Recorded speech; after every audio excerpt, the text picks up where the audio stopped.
La parole est à Madame Fanélie Carré-Comte. Merci, Monsieur le Président. Au moment d'examiner cet article 1er, je voudrais vous faire part de quelques éléments que je retiens à ce stade de nos débats.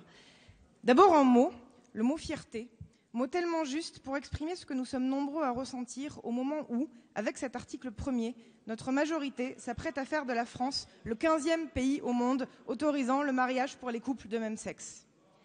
Ensuite, le fait que s'expriment dans ce débat deux conceptions radicalement opposées de société.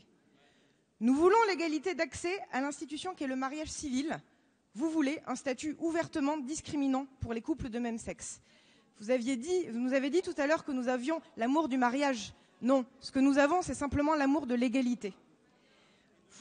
Nous pensons que le bien-être des enfants ne dépend pas de l'orientation sexuelle de leurs parents.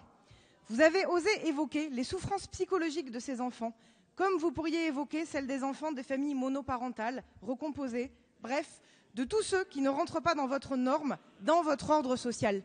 Mais qui êtes-vous pour juger? Qui êtes-vous pour distribuer de manière dogmatique les bons points en équilibre psychologique? Nous œuvrons pour combattre les peurs et les préjugés.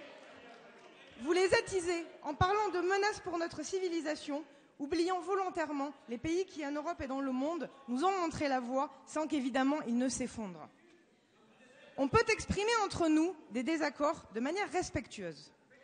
Mais vous ne pouvez nier que ce débat a été l'occasion de propos injurieux et discriminants pour les personnes de même sexe, et vous ne pouvez nier la responsabilité qu'auront ceux qui les ont tenus dans les souffrances de ces personnes.